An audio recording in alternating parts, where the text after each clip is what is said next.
kemudian di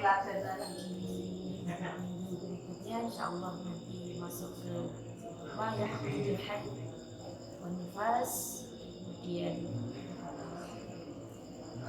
bagian ketiga al-hamlu anil haid dan nifas, dan terakhir semoga nanti bisa sampai kepada bab istihad.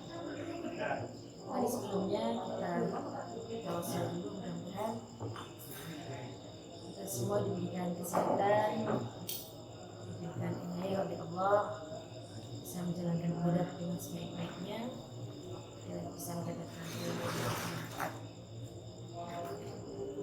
Ada dari yang tiba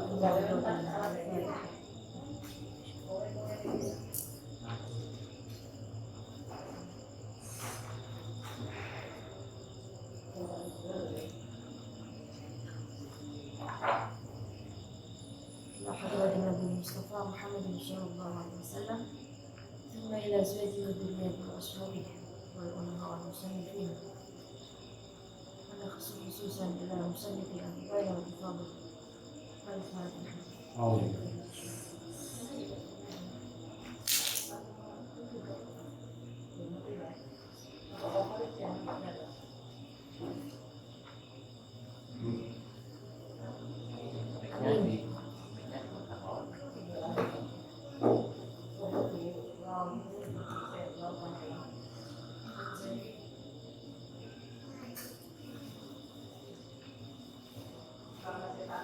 Bismillahirrahmanirrahim.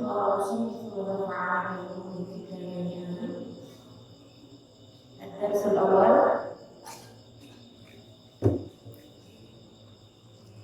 qad ba'ama hawla bima al-kharijah min al-farj, yang menerangkan tentang darah yang dikeluarkan oleh perempuan. Ini karena fikirnya mungkin bisa pembahasan yang pertama juga oleh orang-orang.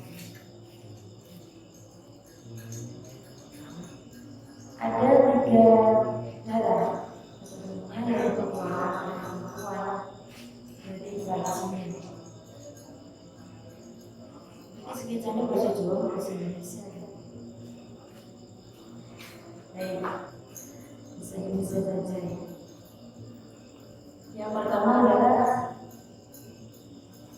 ima'iyatul hadat, seperti yang sudah biasa kita tahu bahwa dalam banyak sekali mengalami haid atau menstruasi. Ada yang pertama awal fasad, ada yang kedua adalah nifas, yang ketiga adalah istihadah. Istihadah walau bi'ala, tidak ada jenis darah yang keempat yang keluar dari wajahnya.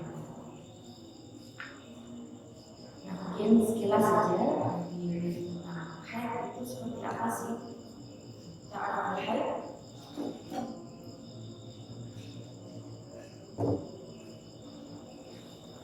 Secara bahasa haid itu artinya dalam hamil di dalam syarak, dan haid syar'an 2, dan menjadilah yakhruju min aqsar min al-mar'ah ala sabil sihhah min ghairi sababin fi awqatin ma'lumah.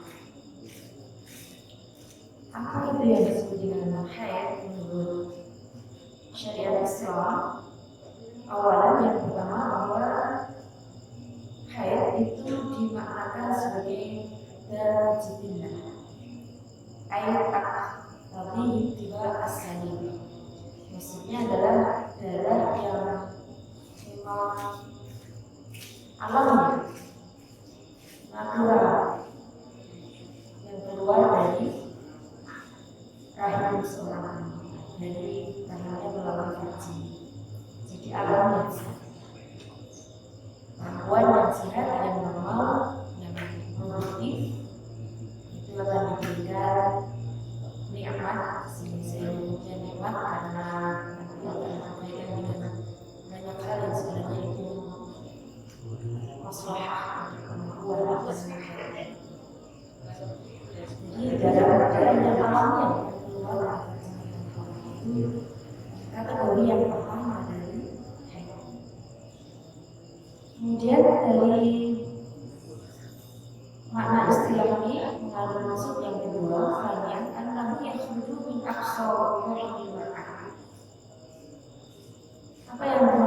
kategori darah haid itu yang pertama tadi alamiah, yang kedua keluarnya dari rahim yang aksor. Aksor itu maksudnya al-abad, dari dalam, bukan hanya dari mungkin bentuk rahim, itu bukan, tapi dari dalam atau mungkin dalam yang jauh dari rahim yang dalam.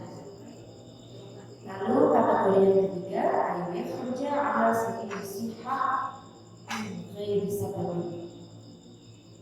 Termasuk darah haid itu nanti kalau dia keluarnya itu ala sabil sihah, kalau itu dalam keadaan sehat.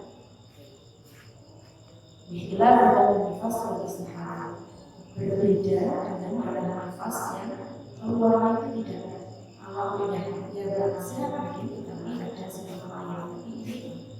Kalau haid itu kalau dalam kondisi sehat tidak apa-apa, kemudian keluar.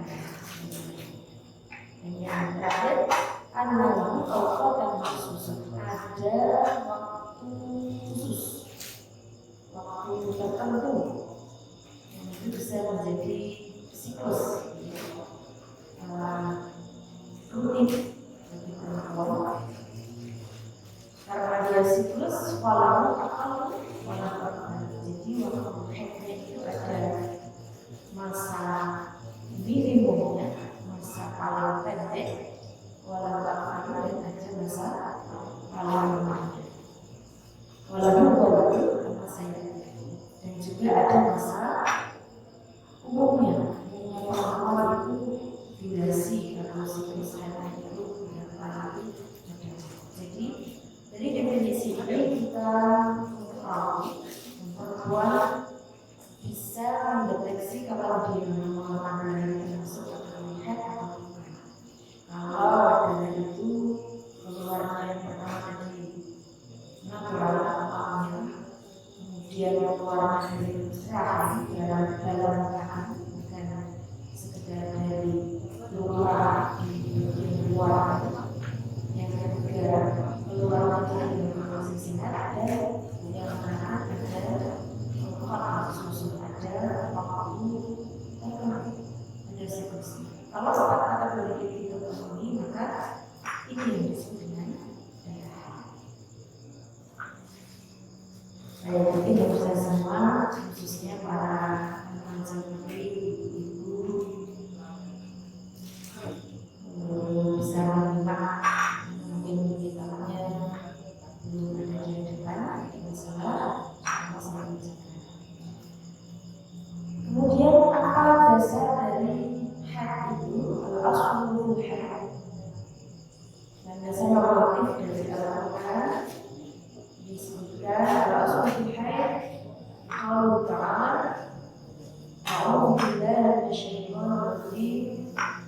Wa yas'alunaka 'anil mahid. Qul huwa adhan fa'tazilun nisaa fil mahid. Wa la taqrabuhunna hatta yatahharna, fa idza tatahharna fa'tuhunna min haitsu amarakumullah. Innallaha yuhibbut tawwabin wa yuhibbul mutatahhirin. Ada di surah Al-Baqarah ayat 222, bahwasanya Allah menegaskan di hadil ayat bayyana Allah Ta'ala hukmul haid. Yang ditegaskan oleh Allah yang pertama adalah tentang hukumnya haid. Wa akhbarana awalan fi najasati damul haid. Hukum yang pertama yang dijelaskan di ayat ini di surah Al-Baqarah ayat 222 adalah tentang kenajisan darah. Jadi darah haid itu termasuk najis. Kalau yang najis ini kita kenal ini termasuk najis mutawassit atau yang sedang. Dari ayat apa menjelaskan tentang darah haid itu adalah najis? Dari ayat 22 ayat. Dia itu adalah darah yang najis.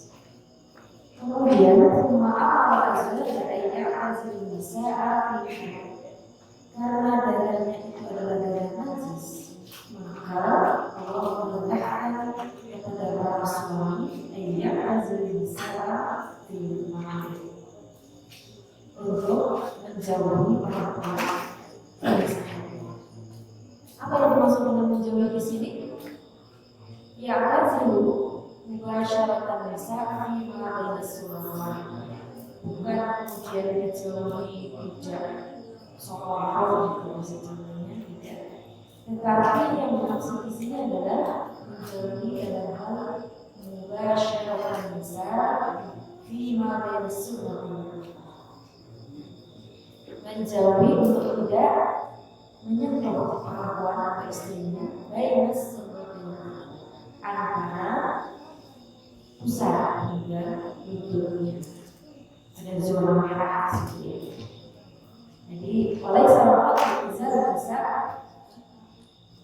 an-nahdulah fil mar'ah wal mashrab wal masal. Jadi maksud di sini bukan suami itu diberitakan menjauhi perempuan dalam menjawabkan saat minum, saat bersedekah, itu ada hal dia itu yang terjadi dulu.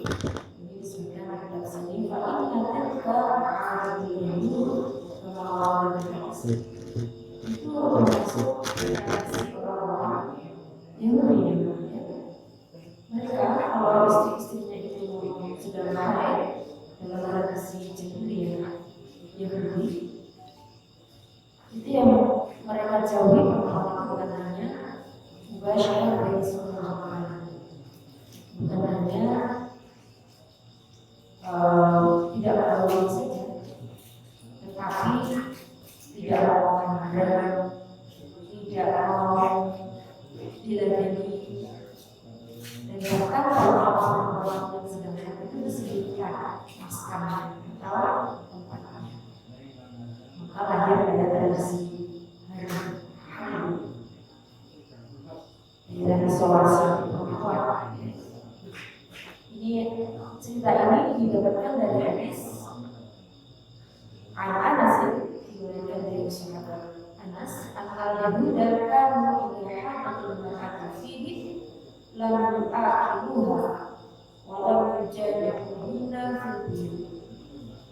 Jadi orang-orang Yahudi pada saat itu zaman jahiliyah, idza hadatul mar'ah, ketika istrinya itu haid, laki-laki mereka tidak melakukan haid istrinya.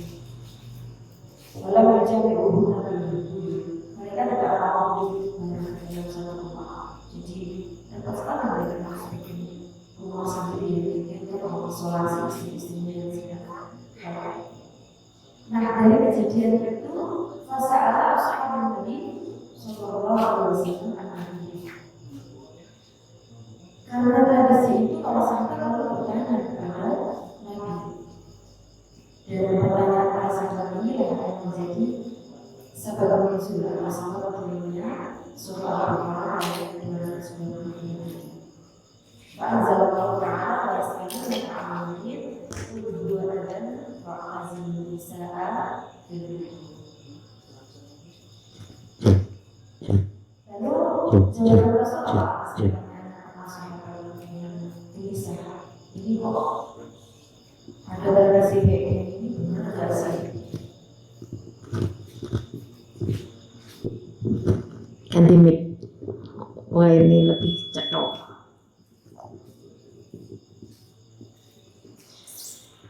Baik, kita lanjutkan. Atas pertanyaan para sahabat tadi, para orang Yahudi di zaman jahiliyah itu kok punya tradisi mengeluarkan istrinya yang sedang haid dari rumah, nggak mau makan bareng, isolasi perempuan yang sedang haid. Ini apa kita meniru seperti itu ya Nabi? Para sahabat bertanya demikian, lalu jawabnya Nabi, dan ini menjadi sebab nuzul atau sebab turunnya surah Al-Baqarah ayat 222 tadi. Qala Rasulullah sallallahu alaihi wasallam, isna'u kulla syai'in illa nikah. Apa jawaban Rasul? Lakukan segala sesuatu pada istrimu illa nikah, kecuali an-nikah. Yang dimaksud an-nikah di sini adalah al-wat'u, yaitu tidak boleh koitus atau berhubungan suami istri. Itu saja. Jadi makan bareng, monggo, minum bareng, bahkan nanti ada yang dalil-dalil di bawahnya itu yang menunjukkan muasyarah, pergaulan antara suami istri yang tetap bisa menunjukkan kemesraannya, si istri kepada suami, demikian juga suami kepada istrinya, meskipun istrinya sedang haid. Tapi kalau musim puasa kayak gini nanti di malam hari saja nih. Ini ngajinya dewasa, ada anak-anak ini. Baik, kita lanjutkan. Wa an Aisyah radhiyallahu anha qalat, landasan yang kedua tentang haid ini masih menjelaskan tadi ada dalil utama dari haid itu yang ada di surah Al-Baqarah ayat 222. Ada hadis yang diriwayatkan dari Sayyidah Aisyah. Wa an Aisyah radhiyallahu anha qalat, kuntu ashrabu wa ana haidun thumma unawilhun nabiyya sallallahu alaihi wasallam. Saat itu Sayyidah Aisyah bercerita tentang keadaan dirinya, kuntu ashrabu wa ana haidun, saya minum bareng Rasul saat itu saya sedang haid. Thumma unawilhun nabiyya, ini manjanya atau mesranya Sayyidah Aisyah dengan Nabi. Saya menyodorkan minuman kepada Nabi, fayadaufahu ala maudhi'i fiyya, lalu Nabi meletakkan mulutnya, itu kalau dalam bahasa Jawa, ada bahasa Kromonya tutuk, tapi kalau dalam bahasa Indonesia kayaknya mulut semua ya. Meletakkan mulutnya, jadi Sayyidah Aisyah minum dulu pakai gelas begitu kira-kira, kemudian setelah itu diaturkan kepada Rasulullah, dan Rasulullah meminum di atas bekas mulutnya Sayyidah Aisyah. Fayadaufahu ala maudhi'i fiyya fayashrabu, lalu Nabi minum. Wa ta'arraqul irqa wa ana haidun, pada saat itu saya sedang haid, jadi nggak masalah kan gitu. Minum berdua. Summa unawilhun nabiyya fayadaufahu ala maudhi'i fiyya, gantian ini, jadi setelah Nabi ngunjuk pakai gelas itu, kemudian sisanya diaturkan kembali kepada Sayyidah Aisyah, lalu Sayyidah Aisyah juga meminum di bekas minumnya Nabi itu. Ini mesra sekali ya, minum berdua itu. Jadi tetap tidak kemudian makna fa'tazilun nisa tadi lalu menghindari perempuan itu sampai kepada muasyarah atau pergaulan sehari-hari, tidak. Bahkan ini ditunjukkan oleh Sayyidah Aisyah yang sedang haid juga tetap mesra minum bersama Rasul, bahkan dalam satu wadah, satu gelas. Demikian juga daharnya juga. Wa ata'arraqul irqa, maksudnya di sini akhdul lahma minal ardi bi asnanihi. Ini dahar daging begitu, setelah diaturke, digigit oleh Nabi, kemudian bahasa Jawanya itu ditulangke gitu ya, disuapkan kepada Sayyidah Aisyah. Itu jadilah mereka berdua itu saling menyuapi. Ini yang terjadi. Jadi yang dimaksud fa'tazilu tadi dalam ayat itu bukan kemudian menghindari bergaul dengan perempuan, itu bukan, tetapi yang dimaksud i'tizal di situ adalah menjauhi, tidak berhubungan suami istri. Dan berikutnya lagi wa anha radhiyallahu anha, wa anha dari Sayyidah Aisyah radhiyallahu anha, semoga Allah meridhai Sayyidah Aisyah, qalat, beliau juga berkata, kana nabiyyu yattaqi'u fi hijri wa ana haidun fayaqra'ul qur'ana. Ini menunjukkan kemesraan baginda Rasul juga kepada istrinya pada saat Sayyidah Aisyah itu sedang haid. Karena Nabi yattaqi'u fi hijri, beliau Rasulullah itu bersandar atau apa ya tiduran fi hijri di atas pahanya Sayyidah Aisyah. Wa ana haidun, pada saat itu Sayyidah Aisyah sedang haid. Lalu yang dilakukan oleh Rasul fayaqra'ul Qur'an, jadi Rasul itu membaca Al-Quran sambil bersandar di atas pangkuan istrinya. Ini mesra sekali, saja nggak pernah begitu ya. Tsumma bayyana jalla jalaluhu fil ayatil karimah annahu la yajuzu ayyatiya zawju zawjataha wa hiya haidun. Nah, kemudian di ayat tadi dijelaskan, melanjutkan penjelasan surah Al-Baqarah ayat 222 tadi. Allah Ta'ala menjelaskan di ayat tadi annahu la yajuzu ayyati zawju zawjatahu wa hiya haidun. Yang tidak boleh adalah suami itu mendatangi istrinya dalam arti bersenggama, koitus, jima gitu, kecuali nanti sudah sampai suci. Wa fa idzan qata'a damul haid wa tasalat jazalahu. Kalau sudah inqita, sudah berhenti dan sudah mandi, syaratnya harus sudah mandi. Meskipun sudah inqita, kalau perempuannya belum mandi suci, ya masih belum, tetap masih diharamkan untuk jima istrinya. Kalau sudah mandi, waktu salat jazalahu ayyaqrabaha minal makan alladhi amarahu Allah Ta'ala ayyatiha minhu. Baik. Kemudian ini masih penjelasan tentang ayat tadi. Jadi dalil yang pertama adanya haid itu dari Al-Quran surah Al-Baqarah ayat 222.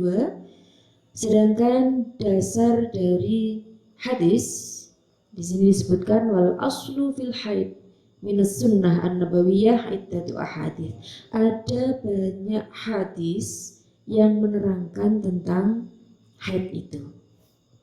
Minha qauluhu sallallahu alaihi wasallam li Fatimah binti Abi Hubaysh radhiyallahu anha.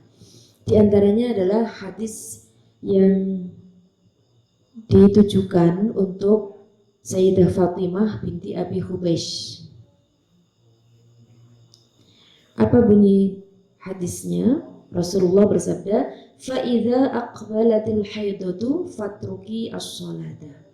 Kalau datang haid padamu, hei Fatimah binti Abi Hubaysh, fatruki shalah, maka tinggalkan salat.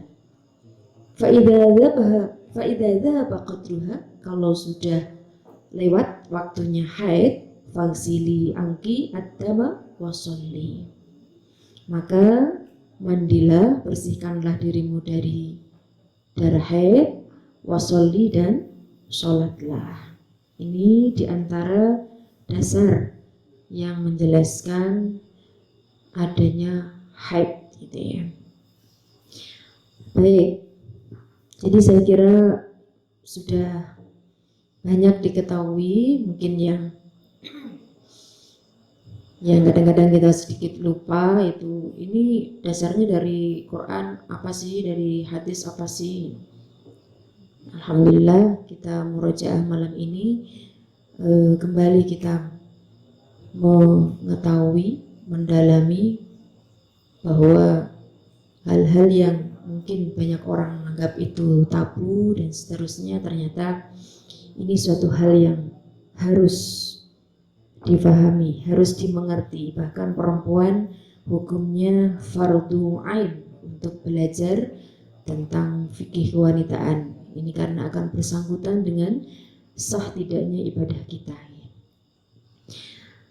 Selanjutnya al-hikmatu minal haidi. Untuk apa sih perempuan itu kok diberi haid ini? Ribet banget gitu ya. Apalagi kalau bagi suami, wah tanggal merah ini ya. Ini mengganggu enggak itu? Pasti semua yang diberikan oleh Allah untuk kita manusia, khususnya perempuan dalam hal ini haid, itu pasti ada hikmahnya.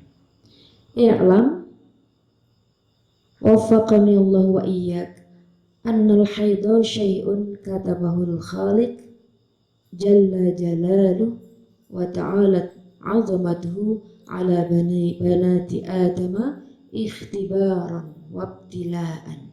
Di antara hikmahnya Allah itu menetapkan haid bagi perempuan itu adalah fungsinya yang pertama ikhtibar, ujian.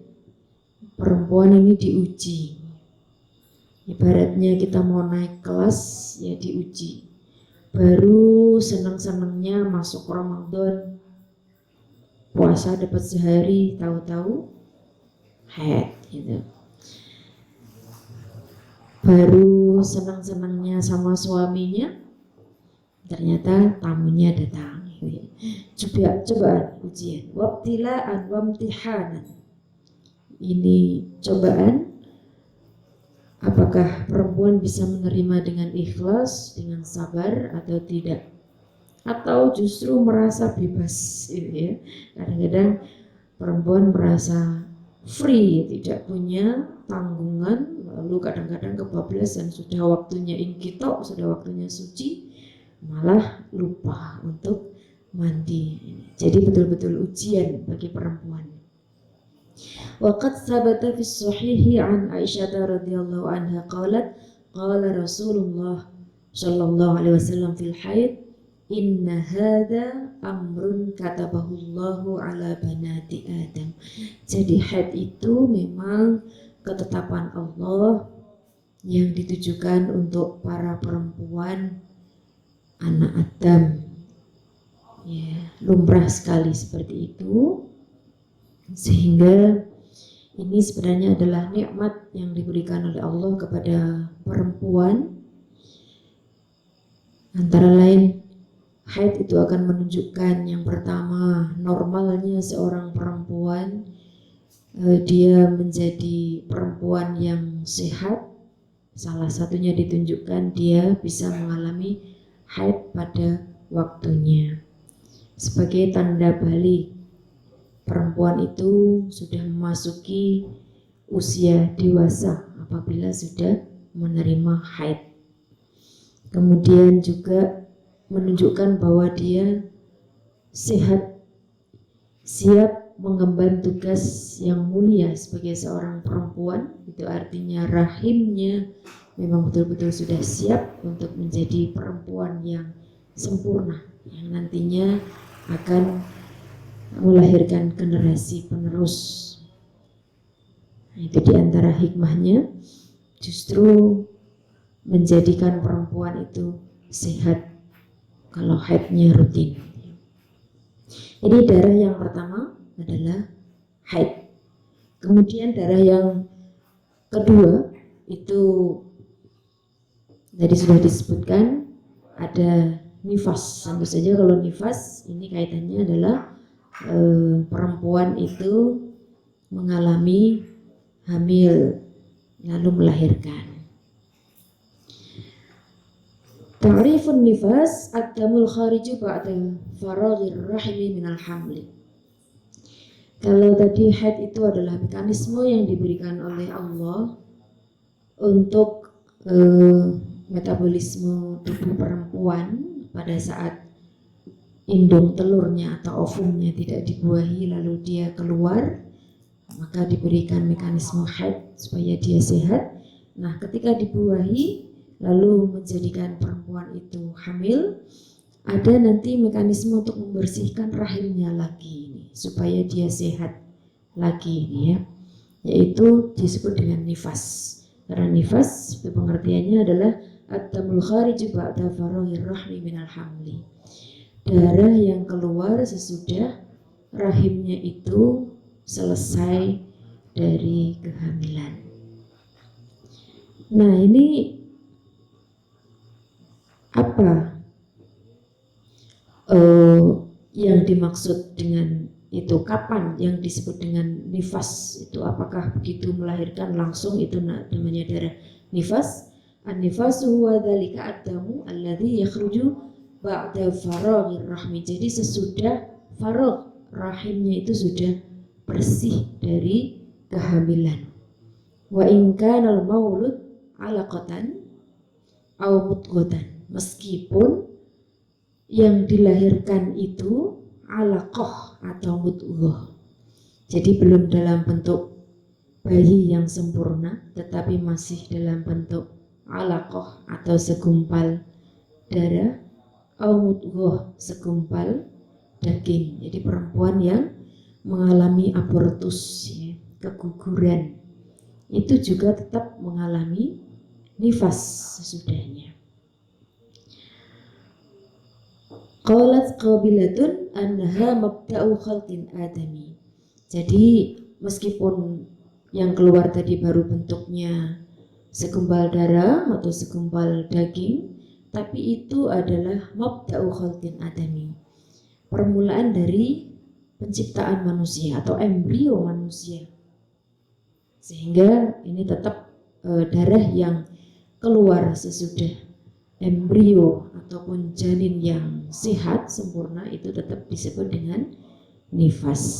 Kalau yang mengiringi, yang bareng dengan janinnya, itu adalah damul wiladah atau darah melahirkan. Dan itu bukan darah nifas, sehingga nanti di belakang akan dijelaskan saat darah wiladah itu keluar, ya perempuan itu sama dengan dia mengeluarkan darah istihadah, bukan darah nifas. Sehingga pada saat menjelang melahirkan sampai proses melahirkan itu dia tetap punya kewajiban melakukan sholat, ya. Itu tidak gugur. Nah nanti baru kalau sudah kosong rahimnya dan keluar darah, baru darah itu yang disebut dengan darah nifas. Aqibal wiladah, sesudah melahirkan. Wala budda fid damil madhkur hatta yakuna nifasan ay yakuna kharijan ba'dal wiladah. Nah ini yang saya sebutkan tadi, harus yang disebutkan tadi nifas itu ay yakuna kharijan ba'dal wiladah, darahnya itu keluar setelah proses melahirkan itu. Qabla mudi 15. Batasnya sampai kapan? Sebelum lewat 15 hari. Taruhlah misalnya seorang perempuan itu mengalami keguguran. Gugurnya mungkin hari ini misalnya. Lalu setelah keguguran itu tidak keluar darah apapun, bersih gitu ya. Tapi ternyata 3 hari kemudian dia keluar darah gitu ya.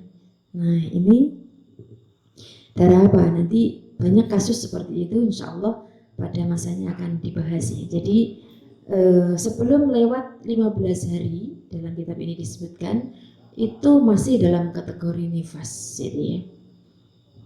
Jadi misalnya hari ini keguguran terus gak keluar darah, ternyata besok keluar darah, oh jangan dihukumi haid, itu nifas gitu ya. Wa illa falaisa binifas.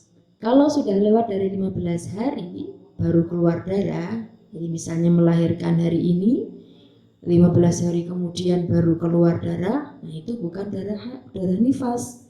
Wa innama huwa haidun, tetapi itu disebut dengan darah haid itu. Wa summiyan nifas nifasan li khurujihi ba'da nafas. Nah ini yang kemudian disebut, kenapa disebut nifas? Karena darahnya itu keluarnya ba'da nafsin, setelah keluarnya nafas atau jiwa seseorang, ya, yang disebut dengan janin tadi, baik itu janinnya hidup berupa bayi ataupun masih alaqah atau mudghah gitu ya. Oke, ini darah nifas. Lalu dasarnya apa? Landasan atau dalil dari nifas ini, al-aslu fin nifas hadits Ummi Salamah radhiyallahu anha qalat kanatin nufasa'u ala ahdi Rasulillah sallallahu alaihi wasallam taqudu 40 yauman aw 40 lailatan. Ini sejak pada masa Rasul Itu diceritakan bahwa orang-orang nifas pada masa Rasul itu taqutu arba'in yauman au arba'ina lailatan. Mereka itu duduk, maksudnya duduk di sini tidak kemudian duduk-duduk saja nggak ngapa-ngapain, tidak, tetapi maksudnya tidak berkewajiban melakukan sholat, puasa dan seterusnya itu arba'ina lailan selama 40 hari 40 malam ya. Ini pada umumnya. Hadis ini diriwayatkan oleh Imam Ahmad, Abu Daud dan Imam Tirmidzi. Fa fi hadzal hadis dalil ghalibin nifas. Ini adalah dalil umumnya perempuan mengalami nifas. Jadi ada nanti perempuan yang mungkin lebih cepat nifasnya, tidak 40 hari, atau mungkin ada yang lebih lama. Karena nanti paling lamanya adalah 60 hari. Kalau lama banget ya itu untuk membersihkan tadi, karena perempuan rahimnya diisi bayi selama hampir atau mungkin lebih ya 9 bulan lebih, sehingga proses pembersihannya itu juga membutuhkan waktu yang lama.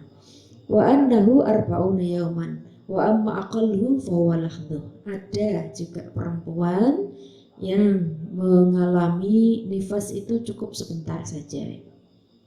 Begitu melahirkan, darahnya keluar bareng jabang bayi, terus keluar darah sebentar, selesai, suci gitu. Ada juga ya.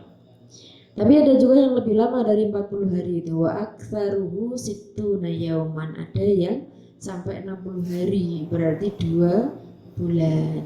Ini penjelasannya insyaallah di yang akan datang. Nah, ini darah yang kedua. Nah, darah yang terakhir kita kenal dengan darah istihadah. Kalau perempuan dari farjinya itu mengeluarkan haid bukan, nifas bukan gitu. Nah, ada itu berarti darah kategori yang ketiga. Ini yang disebut dengan darah istihadah. Apa itu? Kita supaya bisa membedakan, khususnya para perempuan atau para laki-laki nanti yang mengajari istrinya. Al-istihadah damun yakhruju min adnar rahimi fi ghairi ayyamil haid wan nifas. Kalau tadi haid itu min aqsar rahim, dari rahim yang paling dalam gitu ya, yang paling jauh. Nah, ini kebalikannya, kalau yang istihadah itu keluar min adnar rahim, dari rahim yang luar ya, jadi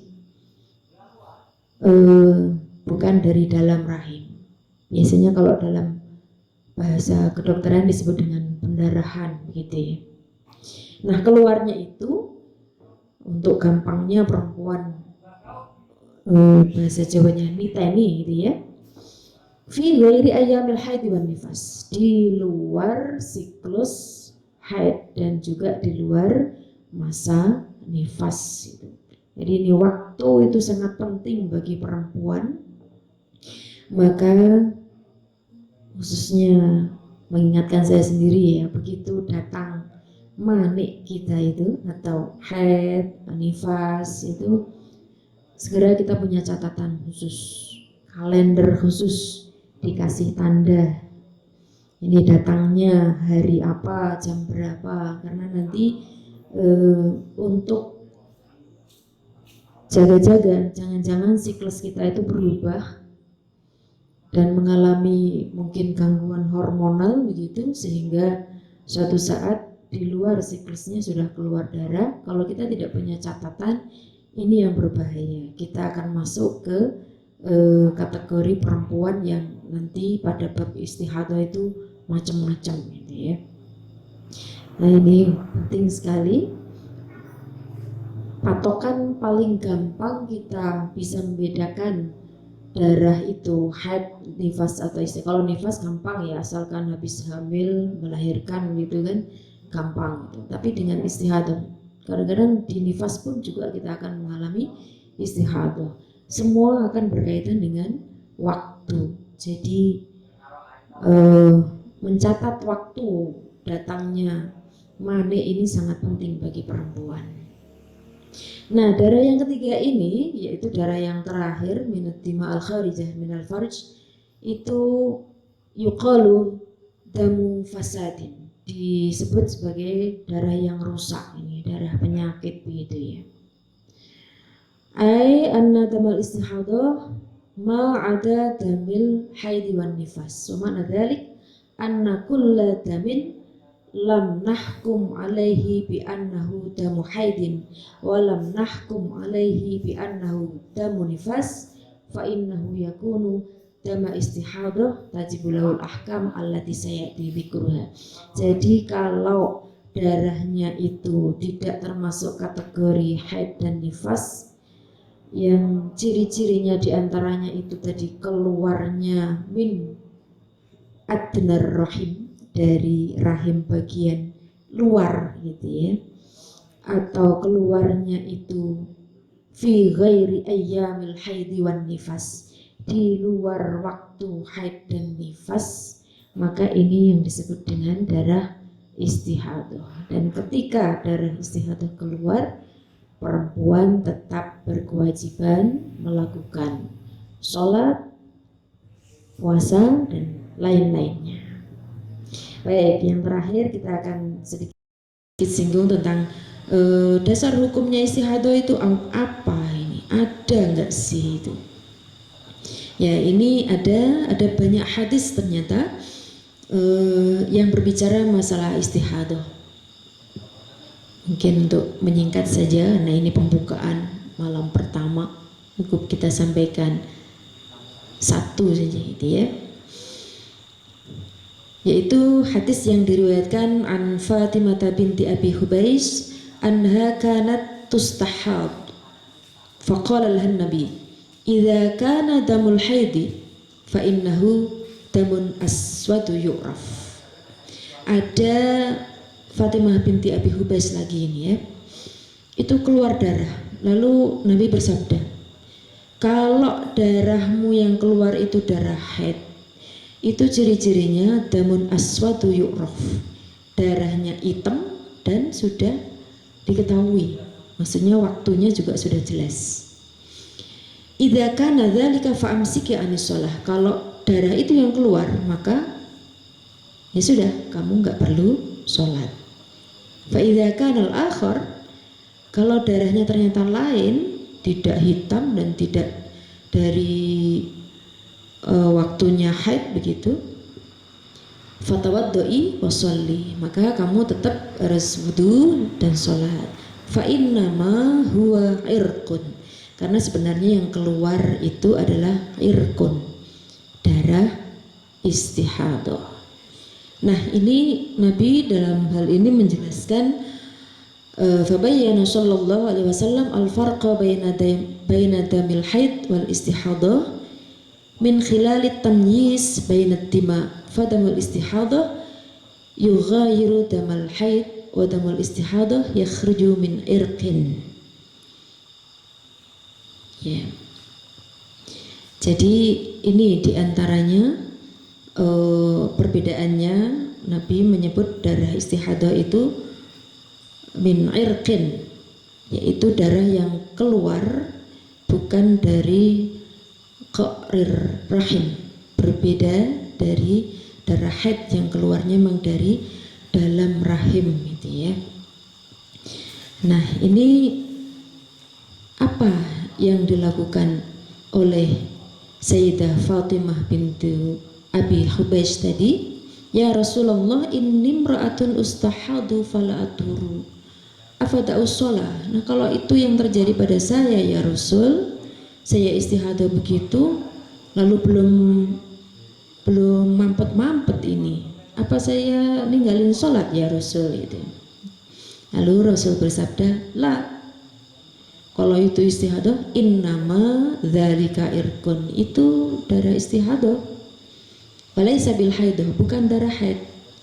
Fa idza aqbalatil haidah fatrukis shalah, kalau memang itu haid ya kamu baru boleh meninggalkan sholat. Fa'idha dhahaba qadruha faghsili, kalau sudah selesai durasi haidnya ya udah mandi. Fasolli, lalu sholatlah. Kalau itu istihadah, jadi tetap harus melakukan sholat. Jadi ini 3 darah yang keluar dari rahim perempuan, ada macam-macam tadi. Khatimah fi hukmi rutubatil farji, ini ya.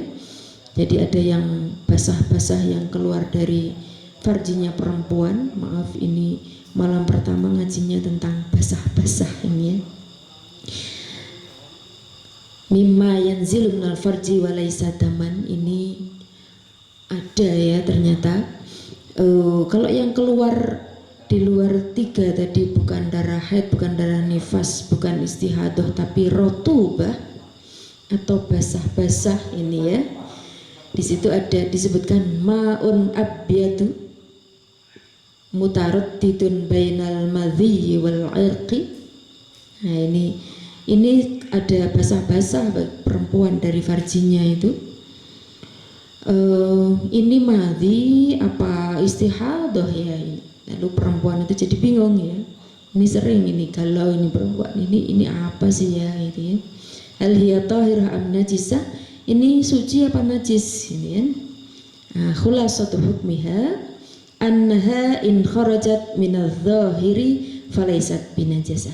Kalau yang basah-basah itu tadi keluar dari zahir kulit kita gitu ya, dari luar itu, bukan dari farji, maka itu bukan najis. Itu ya kayak keringat gitu ya. Tapi kalau nanti keluarnya dari farji, maka baru itu yang disebut benda najis. Wujudnya kalau putih ya berarti kemungkinan itu adalah mati. Tapi kalau keluarnya minadh dhahir dari kulit biasa, meskipun itu dekat dengan farji gitu ya, la tanqudul wudu, tidak merusak wudunya. Wa in kharajat minal batin, tapi kalau dari dalam farji, naqadat al wudu wa hiya najisah. Jadi itu najis dan membatalkan wudunya. Lalu kalau kita ragu-ragu gimana? Wa in syukka fiha hal hiya minadh dhahir aw minal batin, orang ngerti metune kon jero apa kon jaba ya. Maka kalau tidak yakin, ini di kitab ini disebutkan fala naqda wala najasah. Jadi ya udah, itu berarti enggak najis, kamu enggak yakin. Wa dhahir, yang disebut dengan dhahir di sini adalah alladzi yajibu ghusluhu fil ghusli wal istinja, yang disebut dengan dhahir atau bagian luar perempuan, bukan farji tadi itu ya. Itu kulit yang wajib kita basuh pada saat istinja, pada saat cebok cawi itu ya. Nah yang kita basuh kulit yang kelihatan itu zahir. Kalau darah atau mungkin ya segala yang basah yang keluar, baik berupa darah atau mungkin cairan apapun itu, kalau dari zahirnya kulit yang biasa kita istinjai itu tidak najis dan tidak membatalkan wudu. Tetapi kalau wal batin bi khilafihi, kalau yang keluarnya dari dalam, dari farjinya, maka ini yang disebut dengan kalau putih yang mungkin madhi, kalau merah tadi itu bisa itu haid, bisa nifas, atau bisa mungkin darah istihadah, dan ketiganya adalah najis ya, termasuk madhi. Jadi perempuan juga sering sekali mengalami keputihan gitu ya, itu najis itu. Maka harus disucikan dulu sebelum sholat, sebelum wudhu gitu ya, disucikan. Kalau mungkin pakai celana dalamnya juga kena ya harus dilepas gitu ya. Ini memang najis gitu ya. Annal madhiya najisun wa yanqudul wudu bil ittifaq, karena madhi yang putih dari keputihan itu najis, membatalkan wudu, dan ini berdasarkan ittifaq ulama ya. wa wasfuhu annahu minal batin. Ya, fa idza kanatir rutubah minal batin fa hiya kal madhi wa in kanat minadz zahir faqad ashbahat al-araq. Jadi kalau yang dari dalam warnanya putih bisa madhi yang najis, kalau yang dari zahir itu ya mirip dengan keringat gitu ya. Kalau itu keringat ya suci, tidak membatalkan wudu. Wa fi halatis syak, jadi kesimpulannya sekali lagi, kalau dalam kondisi ragu-ragu, fa innal yaqina la yuzalu bisyak. Jadi keyakinan itu tidak bisa dihilangkan karena keraguan. Di annal asla at-taharah. Karena aslinya tubuh kita, tubuh perempuan itu adalah suci. Wal aslu adamun naqdi. Jadi kalau ragu-ragu iki mau metune cairan tadi teles-teles iki dari keringat apa dari madhi ya ini. Kalau ragu-ragu ya sudah dianggap saja itu keringat. Tapi kalau ragu terus di situ ada buktinya, maaf ini agak saru tapi penting disampaikan ya. Di celana dalamnya ada bekasnya kelihatan di situ bentuk madhinya, cairan putihnya ya itu berarti jelas itu madhi gitu ya. Tidak bisa kemudian aku masih ragu ya. Oh ini sudah ada buktinya. Kalau ada buktinya betul-betul cairannya madhi dan biasanya madhi itu keluarnya dari farji ya kita tidak bisa ragu lagi. Kita harus yakin bahwa itu madhi yang najis dan membatalkan wudu. Ya, mungkin untuk malam ini sekian yang bisa saya sampaikan. Mudah-mudahan memberikan manfaat. Banyak kekhilafannya mohon dimaafkan. Mari kita tutup dengan kafaratul majlis. Subhanakallahumma wa bihamdika asyhadu an la ilaha illa anta astaghfiruka wa atubu ilaik. Walhamdulillahirabbil alamin. Assalamualaikum warahmatullahi wabarakatuh.